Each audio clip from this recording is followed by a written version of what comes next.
भगवान का 16 सहस्र रानियों संग एक साथ निवास का रहस्य।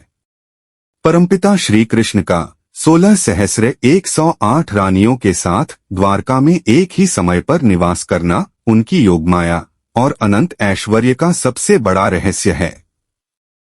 यह लीला सिद्ध करती है कि श्री कृष्ण साधारण मनुष्य नहीं बल्कि पूर्ण पुरुषोत्तम हैं, जिनकी शक्ति और सामर्थ्य भौतिक जगत के नियमों से सर्वथा परे हैं। इस लीला का आरंभ तब हुआ जब भगवान श्री कृष्ण ने प्रागज्योतिषपुर के दुष्ट नरकासुर का वध किया और उसकी कैद से 16 सहस्र 100 युवतियों को मुक्त कराया। जय श्री कृष्णा। अगर आप चैनल पे नए हैं तो सब्सक्राइब कर लें। नरकासुर द्वारा अपहृत होने के कारण समाज ने उन युवतियों को स्वीकार करने से मना कर दिया, जिससे वे अत्यंत दुखित हुईं और उनका कोई आश्रय नहीं रहा। उन सभी युवतियों ने संसार से निराश होकर करुणा के सागर श्री कृष्ण को ही अपना एकमात्र गति, आश्रय और स्वामी बनाने की प्रार्थना की। परम दयालु भगवान श्री कृष्ण ने उनकी दीनता और शुद्ध भाव को देखकर तत्काल उन्हें स्वीकार करने का संकल्प लिया। यह उनकी भक्त वत्सलता की महिमा है। भगवान ने एक ही पल में 16 सहस्र 108 विस्तार रूपों में स्वयं को प्रकट किया। यह उनकी योग शक्ति का अतुलनीय चमत्कार था। प्रत्येक रानी के लिए द्वारका में एक अलग भव्य महल का निर्माण किया गया और प्रत्येक महल में श्री कृष्ण अपने पूर्ण स्वरूप में प्रकट हुए। इसका रहस्य यह है कि भगवान का एक रूप पूर्ण और सत्य है और उनके समस्त विस्तार भी उसी रूप के समान पूर्ण सत्य होते हैं। वे कभी खंडित नहीं होते।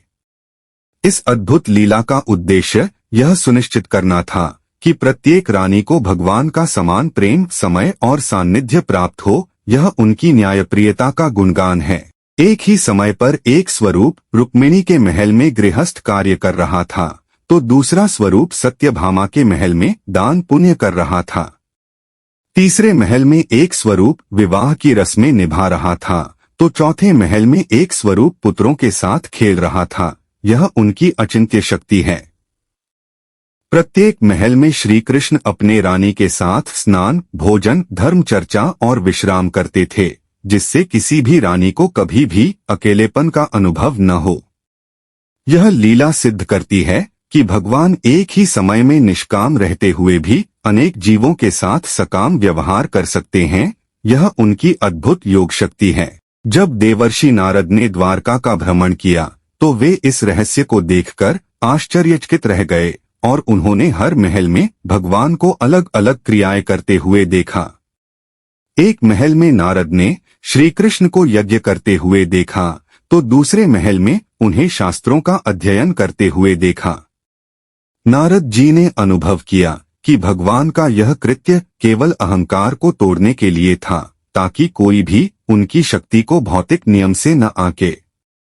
नारद जी ने स्वयं कहा कि भगवान की महिमा का गुणगान करना असंभव है, क्योंकि वे अनंत हैं और उनकी लीलाएं भी अनंत हैं। यह लीला उन जीवों के लिए एक महान संदेश है जो सोचते हैं कि भगवान केवल एक स्थान या एक रूप में ही सीमित हैं। भगवान श्री कृष्ण सर्वव्यापी हैं।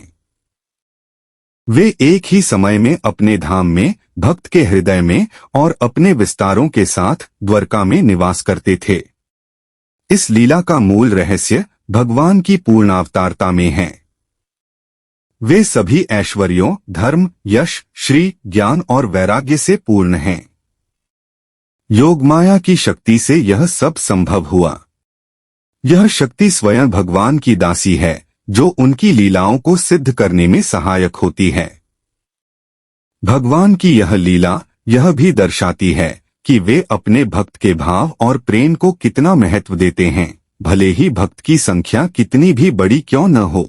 16 सहस्र रानियों को मोक्ष प्रदान करना ही उनकी अहेतुकी दया का सबसे बड़ा प्रमाण है। उन्होंने उन सभी को भय और अपमान से मुक्ति दी।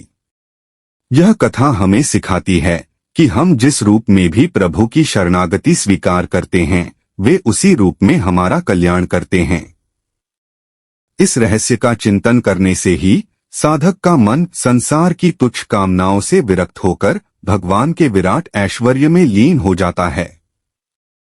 भगवान श्री कृष्ण का यह स्वरूप ही सिद्ध करता है कि वे ही समस्त सृष्टि के आदि, मध्य और अंत हैं और उनके बिना कुछ भी संभव नहीं। इस दिव्य लीला का श्रवण करने से ही जीव को परम आनंद और भक्ति की प्राप्ति होती है। यह कथा के अमृत का गुणगान है। हमें भी अपने हृदय में भगवान के इस सर्वशक्तिमान स्वरूप का ध्यान करते हुए अनन्य प्रेम से उनकी सेवा करनी चाहिए। भगवान का 16 सहस्र रानियों संग एक साथ निवास उनकी अद्भुत मधुरता और दिव्य ऐश्वर्य का सम्मिलित प्रकाश है। यह लीला हमें याद दिलाती है कि भगवान के लिए कोई भी कार्य असंभव नहीं है, क्योंकि वे ही समस्त शक्तियों के स्रोत हैं। जो भक्त इस रहस्य को समझता है वह संसार के द्वंद्वों से मुक्त होकर प्रभु के अखंड आनंद को प्राप्त करता है।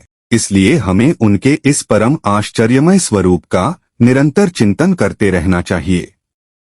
जय श्री कृष्णा। वीडियो अच्छी लगी हो तो प्लीज लाइक एंड शेयर, और अगर आप चैनल पे नए हैं तो सब्सक्राइब जरूर कर लें। कमेंट बॉक्स में जय श्री कृष्णा जरूर लिखें। धन्यवाद।